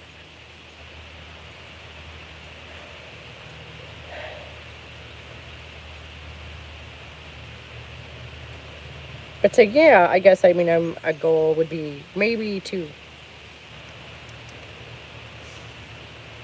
at least have, you know, concrete news regarding published date by the beginning of next year. I think that's a realistic goal. And obviously, any of my good friends here on my channel are going to get all kinds of juicy previews and you know, behind the scenes information and details that your average person would not get. I mean, obviously. That's already true. And I know that I promised Mary I was going to tell you how it ends. And then Ella came along and I don't want to blast that shit, you know what I mean?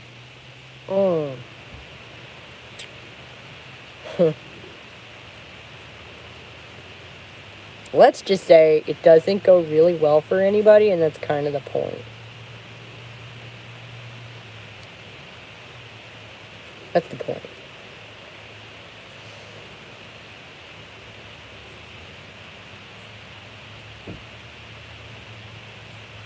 It would be a lot easier to discuss in generalities if people at least knew all the characters.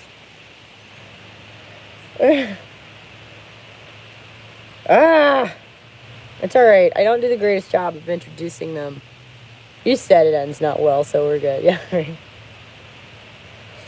And I just don't do the greatest job of introducing the characters in the original, you know, rough draft of the first one. So no one knows who anyone is at this point. Like, I literally had, you know, and he corrected himself later, but I literally had someone ask me whether Coco was the dog. And I thought to myself, my God, I have failed entirely. No, my God, no, Coco is not the dog. Sweet mercy. What? And then, you know, he read a couple more chapters and he was like, oh, no, I get it. And the name is good. The name is memorable. I'm like, okay, Jesus fucking.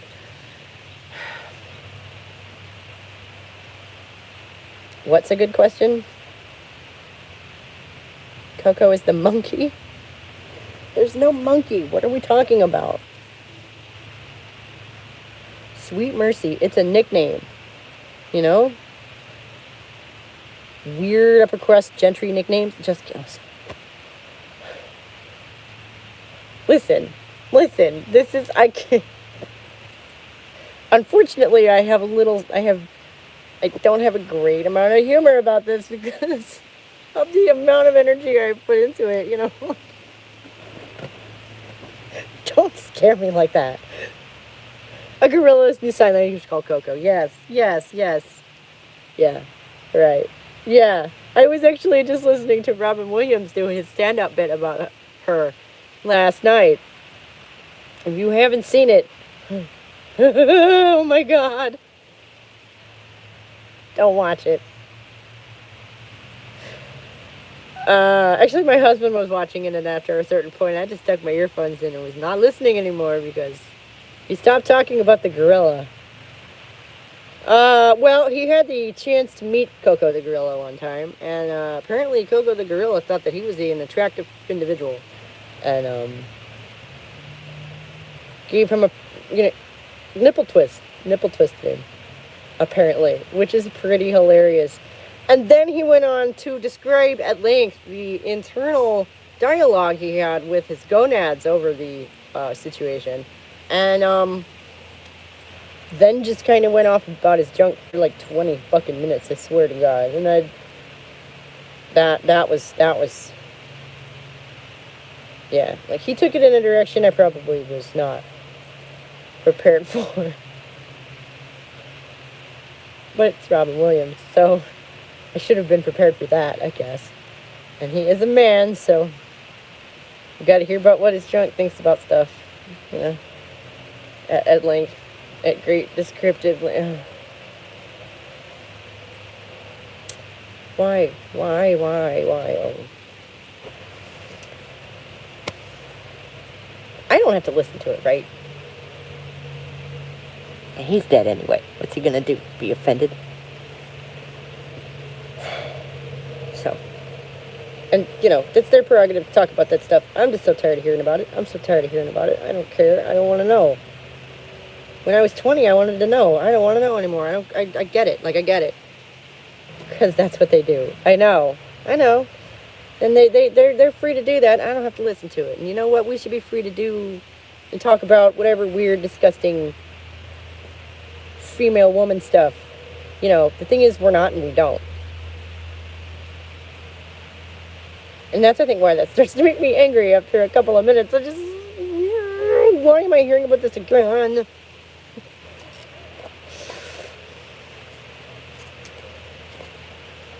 Meanwhile, where I tried to find a female equivalent, it would almost certainly be about her sex life.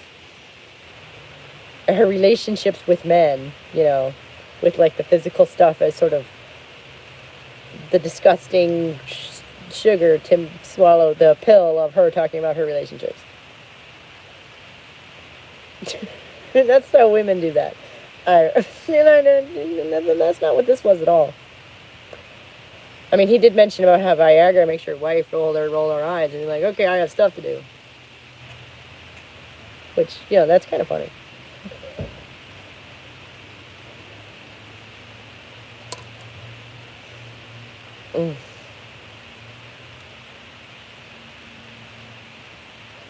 But it's really the thing, how it just sort of, if you'll forgive the turn of phrase, pops out of nowhere all the time. As if it doesn't occur to them that it might not. It's really nice out today. Yeah, here too. Cool. Just that it doesn't even occur to them that perhaps they might want to censor these thoughts that perhaps not everyone is interested in hearing about. That aspect of their inner world, their inner experience. You want to go for a walk? Well, you should go for a walk. And I should go ahead and close this down because it's been almost 2 hours and, well, that's our lot, really. Thank you so much for hanging with me, and it was nice of Philological to stop by, and I'm so happy you and Ella have made up. That's so cool. Looking forward to, seeing how things roll on from that. Everybody's talking to everybody again. Loving that. 2 hours is a lot. Man, not for a stream. But you know, I will find something fun. Yeah, it's awesome. I'll find something fun for next week. You know, something that's not just stupid. Somebody doing something stupid, but that's related to something more interesting. You know, that'll give us something to talk about. A lot for me to be on your phone. A lot for you to be on your phone, yeah. It's a lot for me to sit in one place.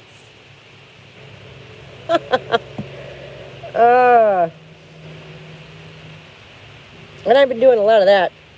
Oh, yes, please do. Please do. There is an entire character that doesn't, that who, I cut him out of the rough. I cut him out originally. I just cut him out, and I feel kind of bad about it. So he's back now.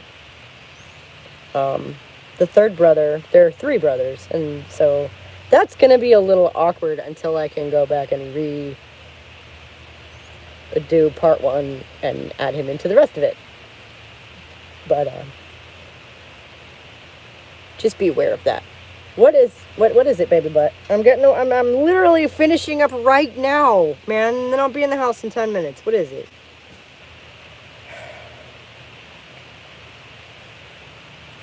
How do they always know? Speak.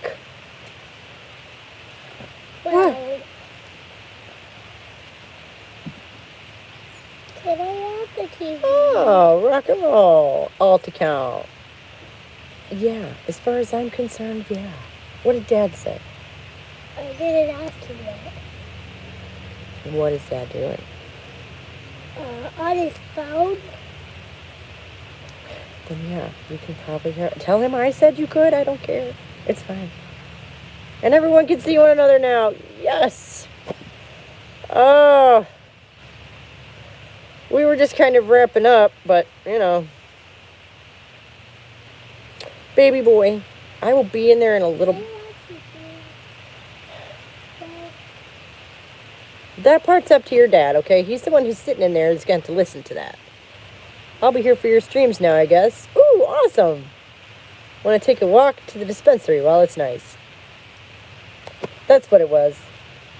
And, like, my phone's going to die soon anyway. And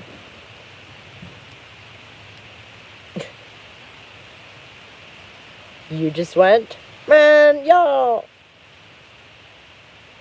Man.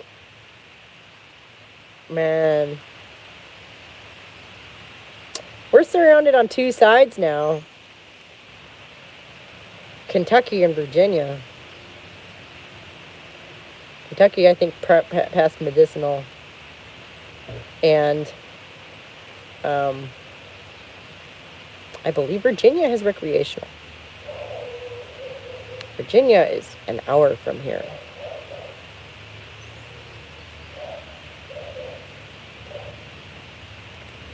But, you know, none for me. Nope. It's still federally classified here in Tennessee. The way it is by the Fed. So. None for me. America. Freedom. America. Yeah. And I know, Mary, you're in Pennsylvania, and that's America, too. I've been there many times. Living in Cleveland, I know a lot of people in Pittsburgh.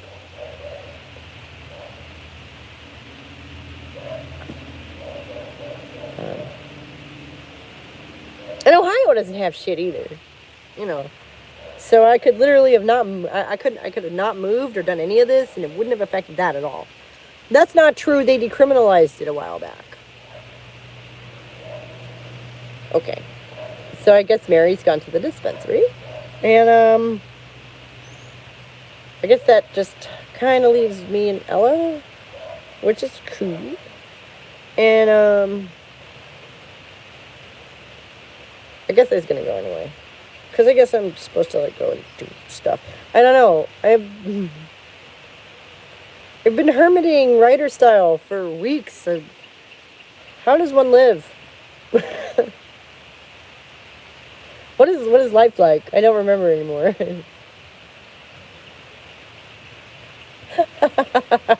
and and oh, you're waiting for me to say goodbye? Oh, okay. Well, in that case, we'll do that. Cause like writing and ending you hope is gonna upset people is upsetting. Come to find out. And I don't get to like talk about it with anyone because no one else knows about it. I'm doing the Latina goodbye, where you say goodbye 7 times, not the Irish goodbye where you just leave.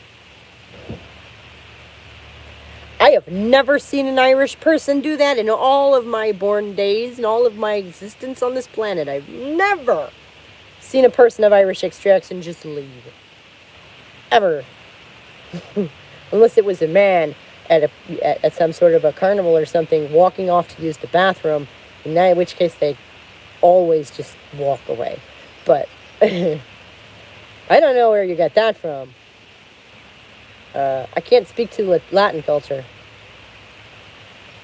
That's an Irish goodbye. I guess what I'm saying is that must be a facetious. Because that's not how Irish people are at all.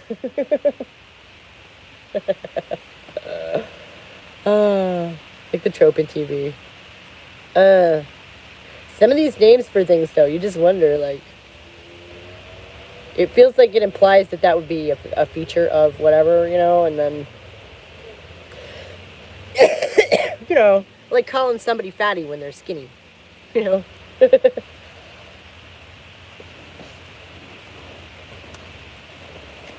So it's just confusing when it's out of context, is all.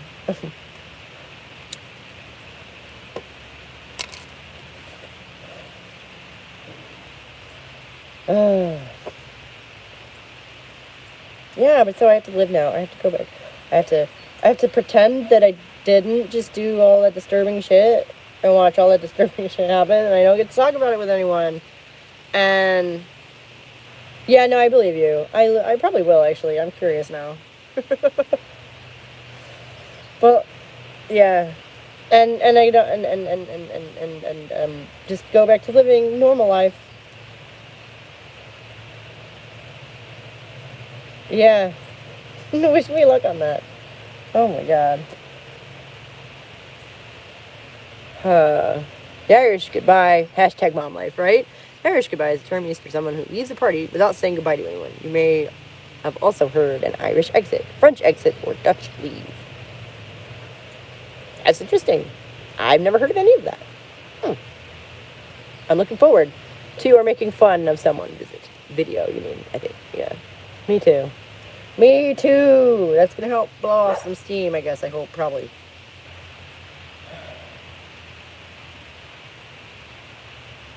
And it did just give me the low battery signal a minute ago, so. I think I'm going to let y'all go now. But be looking forward to Friday. I got something, coming up the pike for Friday. It's like you visit me. Yeah. Bye-bye, ladies. Thank you so much for stopping by. Seriously. It's, man, I'm looking forward to talking about the book with you guys in a more intelligent way later on, after I don't have to give everything away myself. Yeah, Friday Live? I don't know about a Friday Live. Fridays are busy as shit for me. The fact that I can do that on Thursday and then have it be up on Friday is really the only reason that works. Helping us mend this turf relationship. Oh my gosh, that just made my day. That has made my day, yes. That is awesome. And so let's go out on a high note. Yeah, thank you so much. I'll see y'all on Friday. Bye.